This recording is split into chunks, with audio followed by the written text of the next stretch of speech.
성경 말씀 보겠습니다. 성경 말씀은 빌립보서 제4장 4절에서 7절 말씀입니다.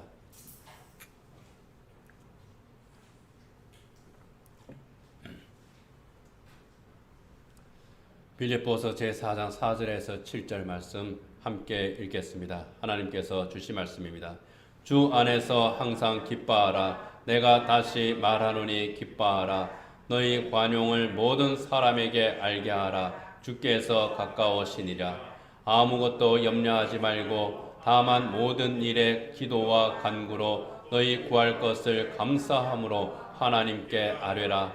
그리하면 모든 지각에 뛰어난 하나님의 평강이 그리스도 예수 안에서 너희 마음과 생각을 지키시리라. 아멘.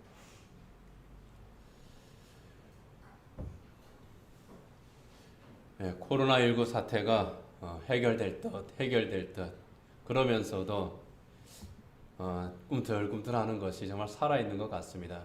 좀 줄어들다가 늘어났다가 또 늘어났다가 다시 줄어들고 다행스럽게도 지금은 점점 줄어들고 있는 그런 시기인 것 같습니다. 특별한 일이 없으면은 다음 주 중에는 100명 밑으로 떨어지게 되고 추석 주간하고 그리고 연휴 기간, 그러니까 공휴일 그 기간만 어떻게 국민들이 잘 힘을 모아서 넘어가면은 좀 이것이 붙잡히지 않을까, 해결될 수 있지 않을까 그렇게 기대를 합니다. 그래서인지 우리 큰딸도 지금 영상 예배하고 있겠구나. 예. 저희 큰딸이 완전히 교과서입니다. 보면은요. 바른생활 우먼, 바른생활 레이디 그렇게 얘기해도 될 겁니다. 요번 추석 때 같은 서울 하늘 아래에 있는데 저 송파구에 자취하고 있으면서 요번 추석 때에 못 올 것 같습니다. 그만큼 철저하게 개인 생활에서 지키겠다고 하는 그런 생각이고요. 그래서 그렇게 국민 정신을 발휘하는데 안 돼, 그럴 수가 없어서 알겠다고 이제 그렇게 답을 하려고 그럽니다. 모두가 그렇게 잘 지키면은 잘 극복할 수 있을 것 같습니다. 그래도 이 코로나19 때문에 많이 힘들어요. 코로나19에 감염된 사람들은 감염이 되어서 힘듭니다. 치료받는 과정도 힘들고 치료되고 나서도 힘들다 그래요. 이탈리아에서 약 500명 정도를 코로나 걸려서 태어난 사람들을 명담하고 이제 조사를 했더니 약 3분의 1 이상이 정신적인 그런 후유증을 앓고 있다고 합니다. 영향을 받고 있는 사람들이 한 3분의 2 정도가 된다고도 그러고요. 그래서 걸려도 힘들고 안 걸려도 힘듭니다. 지난 2월부터 7월까지 코로나로 인한 우울감이나 우울증 증세, 그거로 국가 트라우마 센터, 그 다음에 정신건강복지센터 이러한 국가기관에 상담한 사람들 그 건수가 6개월 동안 37만 4,221건이랍니다. 32만 명 정도니까 대충 한 5만 한 2, 3천 명 정도가 코로나19 때문에 저 우울합니다, 저 불안합니다 하고 상담했다는 거예요. 이거는 공적 기관에 상담한 겁니다. 일반 병원에 그 상담한 것까지 하면은 훨씬 더 많습니다. 근데 작년 한 해 동안 같은 기관에서 이루어진 우울증 상담 건수가요 35만 3,388건이래요. 이렇게 많이 상담했을 줄은 몰랐습니다. 그러니까 일반 정신과 병원 이러한 데 말고요. 상담센터에 이용한 사람들이 이 정도니까 훨씬 더 많은 사람들이 우울증 증세를 가지고 상담을 하고 치료하고 했다는 겁니다. 굉장히 많습니다. 일반 병원도 상담을 받은 환자가 20에서 30% 정도가 더 늘었다고 그러고요.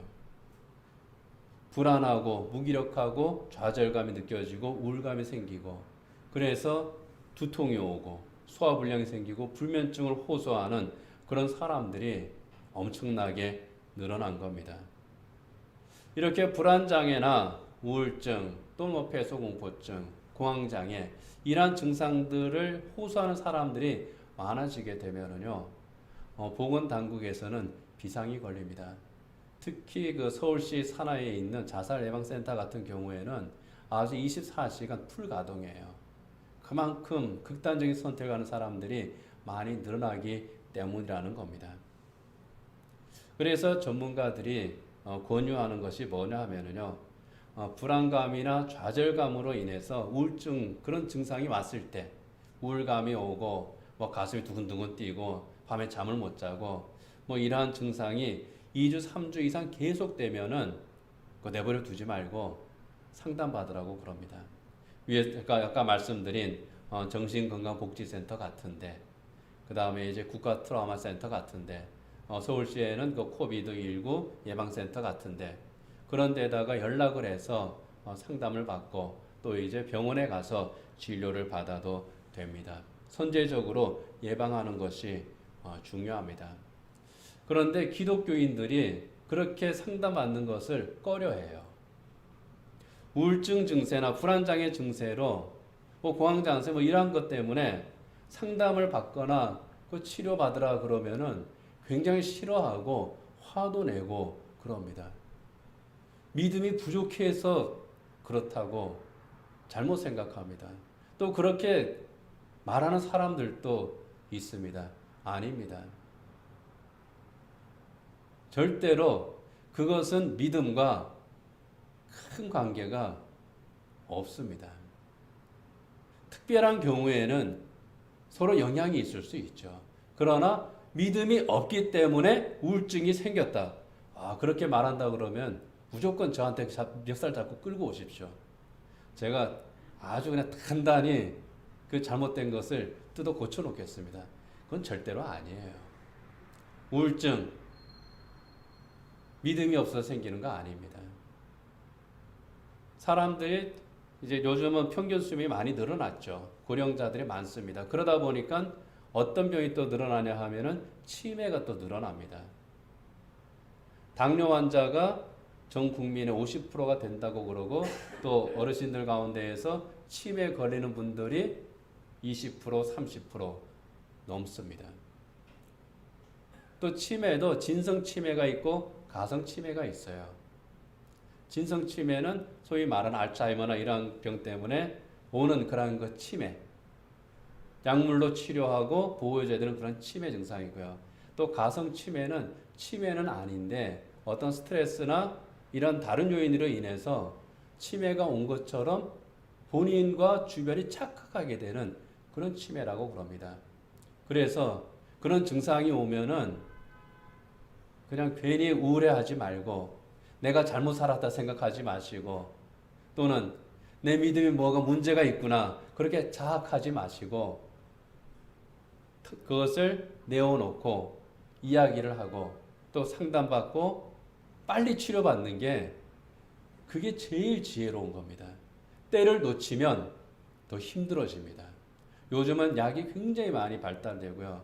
또 의사 선생님들도 그 진료하고 치료하는 그런 눈이 굉장히 좋아져서 이것을 초기에는 치료할 수 있고 또 진행이 되더라도 이것이 더 이상 진행되지 않도록 이렇게 막아주는 그런 기능들을 요즘은 참 잘합니다. 그렇기 때문에 그런 그 증상이 이제 오게 되면은 이거는 내 믿음이 잘못된 거구나 그렇게 생각하면 안 됩니다. 근심거리가 생겨서 내 가슴이 콩닥콩닥 뜁니다. 그리고 불면증이 생겨요. 그거 병 아닙니다. 힘들면 당연히 오는 겁니다. 과로하면 아픈 거예요. 과식하면 체하는 겁니다. 걱정거리 때문에, 근심 때문에 내 정신이 체한 거예요. 그래서 오는 증상입니다. 그러면은 그냥 인정하는 거예요. 그리고 만약에 내 믿음이 부족하구나 라고 생각되면은 주님 저에게 평안을 주십시오 라고 기도를 해야지, 내가 정말 불신으로 인해서 이 병이 왔다 그러면은 주님 제가 믿음이 없습니다 라고 고백하면 되는 것이지, 스스로를 내가 지금까지 헛살았어, 나는 잘못 믿은 거야, 절대로 아닙니다. 잘못 믿은 거 없어요. 초반에 이제 좀 다른 말씀들을 많이 드렸지만은 지금 굳이 이 코로나19 때문만 아니더라도 이것이 오기 이전에도 이미 지금 현대 사회에서는 많은 사람들이 어떠한 그 정서적인 그러한 질병에 많이 노출이 되어 있습니다.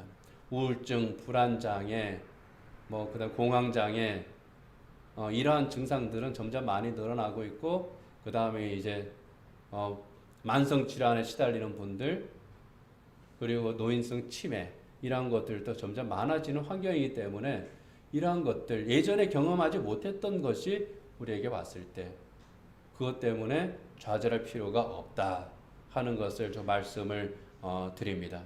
몸이 아프면 병원에 가서 치료를 받습니다. 똑같습니다. 불안장애나 우울증 증세가 나타나면 상담을 받고 치료해야죠. 약물 치료를 받아야 하면 약물 치료 받으면 됩니다. 주님께서 인간의 지혜와 지식을 통해서 만든 이 약을 제가 먹을 때에 이 약이 제대로 기능을 하게 해서 제가 잘 낫게 해 주십시오. 그렇게 기도하고 먹는 겁니다. 감기약도 그렇게 하고 잡수시잖아요. 똑같습니다. 그렇게 함으로써 하나님께서 우리에게 주시는 마음의 평안을 우리가 되찾아야 되는 겁니다. 그렇게 함으로써 우리의 일상의 삶을 회복해야 되는 겁니다. 그렇게 할 때에 그리스도인으로서 우리가 해야 될 일이 있습니다. 이것을 꼭 해야 돼요.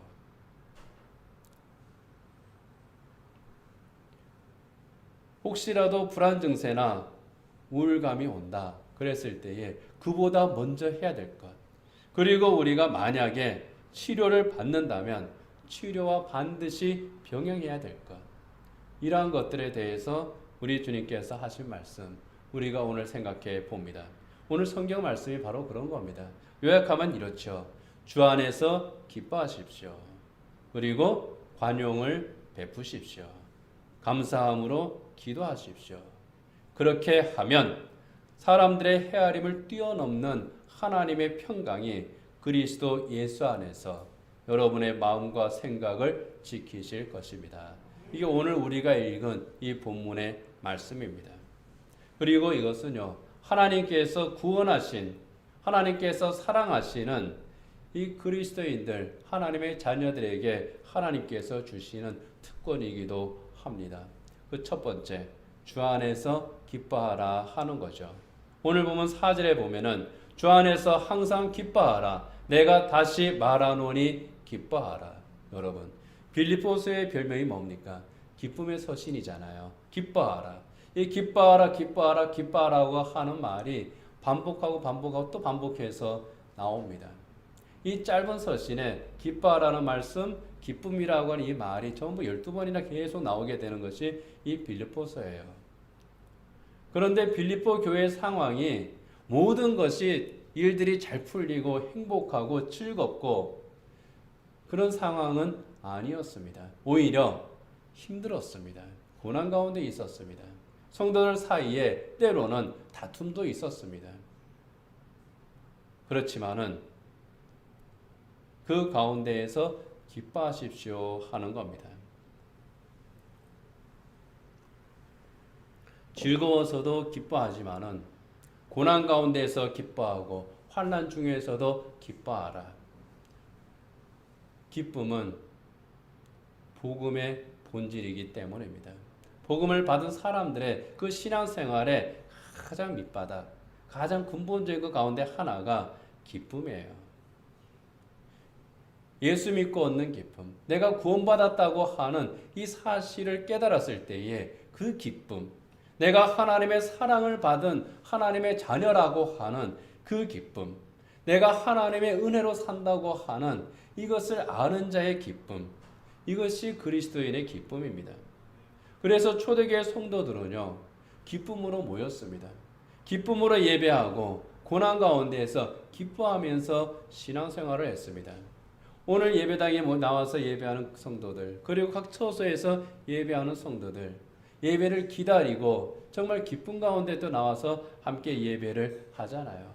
초대교회 성도의 모습들이 그렇습니다. 사도행전 2장 46절에 보면은 날마다 마음을 같이하여 성전에 모이기를 힘쓰고 집에서 떡을 떼며 기쁨과 순전한 마음으로 음식을 먹었다고 그러고요. 고린도후서 8장 2절에도 보면은 환난의 많은 시련 가운데에서 저희 넘치는 기쁨과 극한 가난이 저희로 풍성한 연보를 넘치도록 하게 하였느니라. 넘치는 기쁨과 극한 가난은 서로 대립되는 거예요. 그런데 극한 가난보다 더 큰 것이 주님으로 말미암은 기쁨이더라 하는 겁니다. 그래서 그리스도인들 어떤 사람들입니까? 기쁨의 사람들입니다. 교회는 어떤 공동체입니까? 기쁨의 공동체입니다. 그래서 교회 가는 사람들, 정말 우리나라에서도 초기 그리스도인들의 그 모습을 보면은 그 간증 가운데 초기 우리 그 한국 교회 초기 이야기를 기록한 그런 책 글에 보면은요 이런 내용이 있습니다. 어떤 사람이 전도가 돼서 교회에 나왔는데 어떻게 해서 교회에 나오게 됐습니까? 저 사람이 항상 생글생글 웃고 늘 기뻐하는데 도대체 그런 환경이 되지 못한 사람인데 왜 그런가 궁금해서 내가 따라 나왔다가 예수 믿게 됐습니다. 그런 기록들이 여기저기 나와요. 예수 믿고 가장 먼저 변하는 것 중에 하나가 뭡니까? 표정의 변화예요. 하나님이 주시는 그 기쁨이 그 사람의 표정을 바꾸는 겁니다.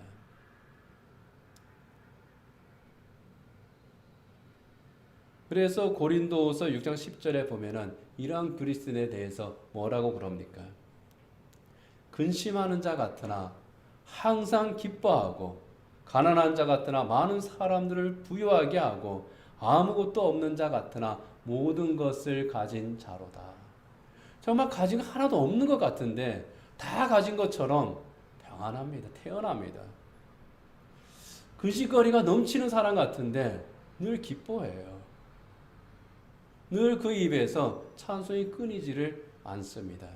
그 신기한 족속, 그들이 바로 그리스도인들이라고 하는 겁니다. 그리스도인들이 이렇게 기쁨으로 신앙생활할 수 있는 그 이유 어디에 있습니까? 그 기쁨이 이 세상에서 오는 기쁨이 아니기 때문이에요. 사람으로 인해서, 환경으로 인해서 어떤 조건에 의해서 이루어지는 기쁨이 아니기 때문입니다. 그 기쁨은 예수님으로부터 오는 기쁨이기 때문입니다. 기쁨의 근원으로부터 오는 절대적인 기쁨으로부터 오는 그 기쁨이기 때문에 흔들리지가 않는 겁니다. 요한복음 15장 11절에 보면은 예수님께서 이 제자들에게 나의 사랑 안에 거하라, 너희가 내 안에 거하라고 하시면서 뭐라고 하시냐 하면은 내 기쁨이 너희 안에 있어 너희 기쁨을 충만하게 하려 함이니라. 내 기쁨이 너희 안에 있어. 오직 예수님으로 말미암은 그 기쁨이 있기 때문에 그 기쁨으로 이 세상의 모든 어려움들을 능히 이겨내는 겁니다. 이러한 기쁨이 충만하기를 축복합니다. 두 번째는요, 관용입니다. 오늘 보면 5절에 보면은 너희 관용을 모든 사람에게 알게 하라. 주께서 가까우시다고 말씀을 하고 있습니다. 우울증 환자들의 가장 큰 특징 가운데 하나가 뭐냐 하면요, 마음을 닫아버리는 거예요. 다른 사람들에 대해서 마음을 닫습니다. 세상에 대해서도 마음을 닫고요. 마지막에 자기에 대해서 마음을 딱 닫습니다. 그 다음 순간에 선택하는 것이 극단적인 선택인 겁니다. 토마스 조인이라고 하는 사람이 사람들은 왜 자살하는가 그런 책을 썼습니다. 거기에 세 가지를 이야기를 해요. 좌절된 효능감, 좌절된 유대감, 고통에 대한 내성. 이 세 가지가 극단적인 선택을 하는 사람들의 공통점이더라. 이 사람이 심리학자인데 자살한 사람들의 심리를 분석하는 것을 심리부검이라고 그러거든요. 이 심리부검을 하면서 내린 결론이 이거예요. 좌절된 효능감은 나는 쓸데없는 인간이야 그겁니다. 나는 짐이다. 나는 내 가족의 짐일 뿐이야. 나는 이 사회의 암적인 존재야. 나는 더 이상 이 세상에 살 필요가 없어. 자기 스스로를 필요 없는 존재, 짐 같은 존재로 여기는 겁니다. 좌절된 유대감은요, 내 곁엔 아무도 없어. 그런 겁니다. 함께할 사람이 이제는 나에게 함께할 사람이 없다.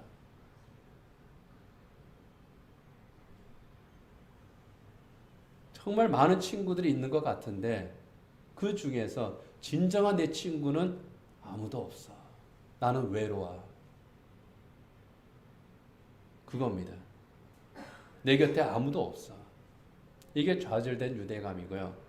고통에 대한 내성은요, 어떠한 고통이든지 나는 이걸 다 견뎌낼 수 있어. 그게 아닙니다. 나 충분히 고통의 대가를 치렀어. 그겁니다. 나 할 만큼 했어. 이제 나는 더 이상 이 고통을 못 견디겠어. 나 이제 더 이상 이 고통을 감당하기 싫어. 놔버리는 거예요. 이게 좌절된 효능감, 좌절된 유대감, 고통에 대한 내성. 이것이 결합이 됐을 때 완전히 문을 딱 닫고 극단적 선택을 하는 거죠. 나 쓸모없어. 나 이제 혼자야. 할 수 있는 것 없어.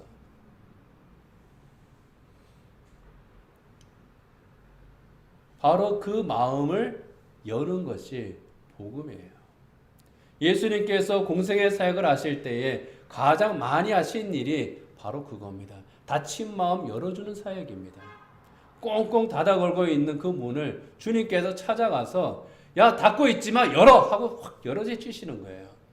사마리아 수가성 여인, 우리 주님께서 찾아갔습니다. 다른 사람 눈이 무서워서 혼자 물을 들어오는 그 여인, 우리 주님께서 기다리셨습니다. 만나셨어요. 그 마음의 문을 열어주셨습니다.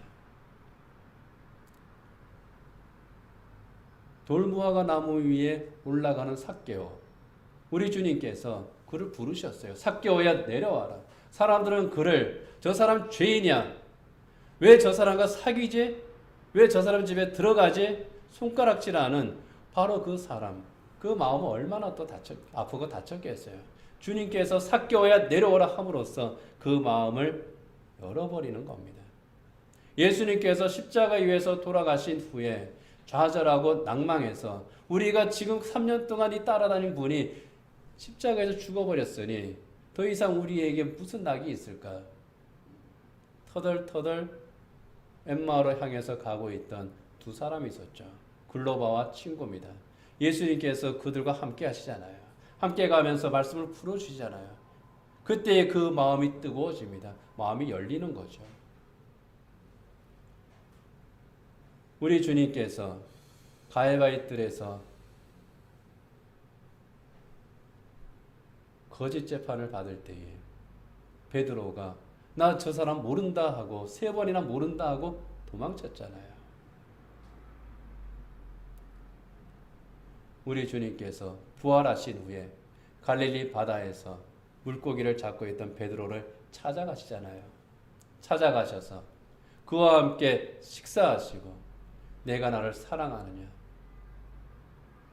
예수님께서 베드로에게 내가 나를 사랑하느냐라고 물으신 거는요, 큰 전제가 있는 겁니다. 내가 너를 사랑하고 있어. 그거예요. 3번씩 물은 것은 뭐 아가파오메 그렇게 해서 필레오메 아가파오메 그렇게 예수님께서 뭐 다르게 물으셨다. 그건 해석이고요. 3번씩이나 물은 것은 확인하는 겁니다. 뭘 확인합니까? 베드로에게 확인시키는 거예요. 네가 나를 사랑하는 걸 확인하는 게 아니라 나는 언제든지 늘 너를 사랑하고 있어. 예수님께서 베드로가 깨닫게 하시는 거예요. 그렇게 함으로써 베드로의 마음을 열어버리시는 겁니다. 예수님께서 하신 일이 그겁니다. 그래서 예수님께서는 3년 동안 제일 많이 만난 사람들이 누굽니까? 불치병 환자들이에요. 죄인들입니다. 세리입니다. 창녀입니다. 사람들이 손가락질하는 사람들이에요. 소외된 사람들입니다. 마음의 문을 닫아 걸고 세상을 향해서 나가지 못하고 웅크리고 있는 바로 그런 사람들 향해서 아니야, 너희들의 그 마음의 문, 그 영혼의 문을 열어제치시는 겁니다. 그리고 그들에게 말씀하시는 거예요. 너희는 온 천하보다 귀한 하나님의 사람들이다.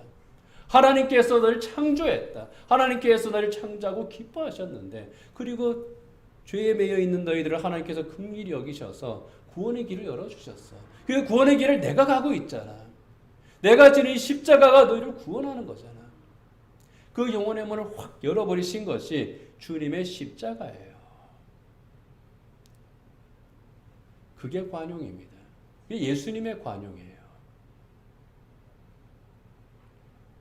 예수님의 십자가는 그런 면에서 볼 때 관용의 결정판입니다.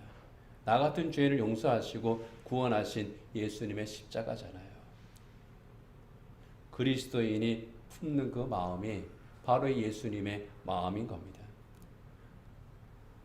예수님이 마음을 열어서, 정말 하나님의 그 마음을 열어서 우리 죄와 허물을 용서하셨고 구원하신 이 주님의 마음을 품고 사는 사람들, 그들이 그리스도인이라는 겁니다. 그 마음으로 우리가 마음을 여는 거죠. 그게 관용입니다.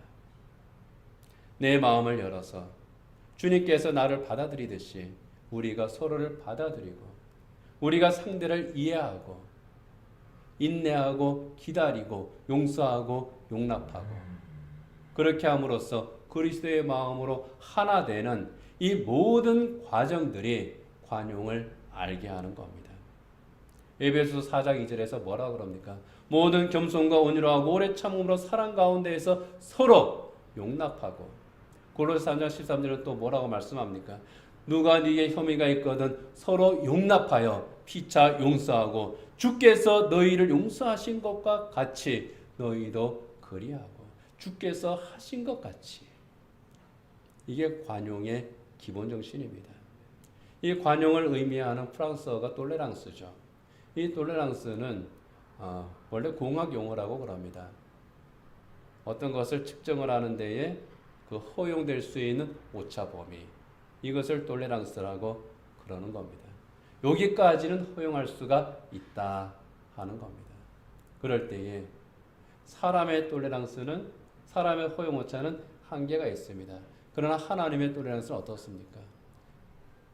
그보다 훨씬 넓고 큽니다.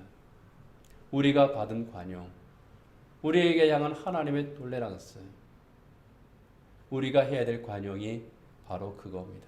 주님께서 우리에게 관용하신 그 관용으로 서로의 다름을 인정하고 또 포용하는 것, 그럼으로써 그리스도 안에서 하나가 되어가는, 이것이 그리스도의 관용이고, 이러한 그리스도인의 관용을 알게 하는 것, 이게 성도의 삶입니다.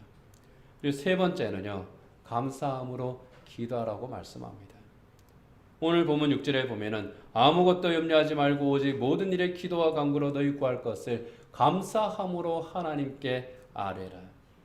그리스도인이 가진 가장 큰 무기가요, 기도잖아요. 이 세상에서 정말 그리스도인이 아닌 사람들이 절대로 가질 수 없는 그 무기, 기도입니다. 그래서 기도는요, 그리스도인이 받은 가장 큰 복 중에 하나입니다. 그런데 이 큰 복을 마음껏 누리지를 못해요. 이 좋은 무기를 제대로 사용하지를 못합니다. 이 사용 방법이 복잡해서가 그런 게 아니에요. 굉장히 단순합니다. 누구나 할 수 있는 게 기도예요. 어디에서나 할 수 있는 것이 또 기도입니다. 기도하기 위해서 필요한 것은요, 딱 하나밖에 없어요. 하나님 앞에 서는 겁니다. 하나님 보는 것밖에 없어요. 또 기도할 때 너는 적어도 몇 시간은 기도해야 돼. 그것도 없어요. 5초를 기도하든 5분을 기도하든 5시간을 기도하든 기도는 기도입니다. 오랫동안 기도할 수 있으면 그것도 복이에요. 짧게 기도한다고 해서 나 기도하지 못해. 아닙니다. 내가 얼마나 진심으로 기도하느냐, 얼마나 믿음으로 기도하느냐, 이게 중요한 그런 기도입니다. 고통스러운 환경이 있을지라도 감사를 잃지 않고 오직 하나님을 신뢰함으로 드리는 바로 그 기도, 하나님께서 들어주시는 겁니다. 그렇게 기도할 때에 우리는 모든 염려를 하나님 앞에 맡기고 감사함으로 기도를 할 수 있고, 그때에 하나님께서 감사한 일들을 허락해 주시는 겁니다. 그럴 때에 하나님의 평강이 우리를 지키신다는 겁니다. 그런 그리스도인들에게 하나님께서 주시는 축복이 하나님의 평강이라는 겁니다. 오늘 본문 7절에 보면은 그리하면 모든 지각에 뛰어난 하나님의 평강이 그리스도 예수 안에서 너희 마음과 생각을 지키시리라, 이렇게 말씀합니다. 이 말씀을 표준 세번역 성경에서는요 이렇게 번역했습니다. 사람의 헤아림을 뛰어넘는 하나님의 평강이 그리스도 예수 안에서 여러분의 마음과 생각을 지켜주실 것입니다. 모든 지각에 뛰어난, 이 말은 번역을 잘했어요. 사람의 헤아림을 뛰어넘는 하나님의 평강. 쉽게 말하면은 이런 거죠. 너희가 상상할 수 있는 그 이상의 것, 이런 뜻입니다. 우리가 상상할 수 있는 그 이상의 평안, 이것을 하나님께서 주신다는 겁니다. 사람의 생각보다 더 크고 놀라운 평강을 하나님께서 주시는 거죠. 하나님께서 우리에게 평정심과 평안함을 주시는 겁니다. 요한복음 14장에도 보면 예수님께서 제자들에게 말씀하시잖아요. 나의 평안을 너희에게 주노라. 평안을 너희에게 끼치노니 곧 나의 평안을 너희에게 주노라. 내가 너희에게 주는 것은 세상에 주는 것 같지 아니하니라. 너희는 마음에 근심도 말고 두려워하지도 말라. 세상의 것과 다른 평안, 하늘로부터 오는 참된 위로와 평안을 주님께서 주신다는 겁니다. 요한복음 16장 33절에서도요. 이것을 너희에게 이르면 너희로 내 안에서 평안을 누리게 하려 함이라. 세상에서는 너희가 환난을 당하나 담대하라. 내가 세상을 이겼노라. 세상에서는 너희가 환난을 당하나. 주님께서 우리 안에 평안을 주신다고 해서 우리가 세상에서 모든 근심과 걱정, 환난, 시련이 없느냐? 아니라는 거예요. 그러나 있다고 할지라도 그것을 능히 뛰어넘는 하나님의 평안을 우리 주님께서 주신다는 겁니다. 마음의 근심과 세상에 대한 두려움을 근본적으로 이기게 하는 그 평안, 참된 평안, 이것을 주님께서 우리에게 주시고, 데살로니가후서 3장 16절에서는 이 주님의 평안이, 이 평강의 주님께서 언제나 어디에서나 우리와 함께 하신다고 말씀을 합니다. 평강의 주께서 친히 때마다 일마다 너희에게 평강을 주시고 주께서 너희 모든 사람과 함께 하시기를 원하노라. 이 평강의 주님께서 오늘 하나님께 예배하는 모든 성도들에게 함께 하시기를 주님의 이름으로 축복합니다. 기도하겠습니다. 하나님 아버지, 지금 이 시대에 여러 가지 현상들, 특별히 코로나19 때문에 많은 사람들이 힘들어하는 가운데에 불안해하고, 불안한 가운데에 우울증을 호소하는 이들이 많아졌다고 합니다. 작년보다 2배 이상 늘었다고 합니다. 연말이 되면은 3배, 4배, 5배가 될지도 모르겠습니다. 하나님, 이 불안함과 우울증에 시달리고 있는 이들, 그들에게 하루속히 평안이 찾아올 수 있기를 원합니다. 특별히 성도들, 하나님께서 주시는 참된 평안으로 이 모든 것 잘 이겨나가고 주 안에서 기뻐하며 주 안에서 관용하며 주 안에서 감사함으로 모든 것을 하나님께 아뢰므로 하늘로부터 오는 정말 이 세상이 헤아릴 수 없는, 이 세상이 알 수도 없는 놀라운 평안이 성도들을 주장하고 그 가운데에서 저희들이 늘 기뻐하며 찬송하며 감사하며 하나님께 영광 돌리는 복된 삶을 저희들이 살아갈 수 있게 하여 주시옵소서. 어떠한 것도 성도들을 쓰러뜨릴 수 없음을 믿습니다. 우리 주님께서 모든 것을 다 이기셨고 이기게 하시고 은혜를 베풀어 주시니 하나님, 이 주님과 저희들이 날마다 동행케 하여 주시옵소서. 예수님 이름으로 기도드립니다. 아멘.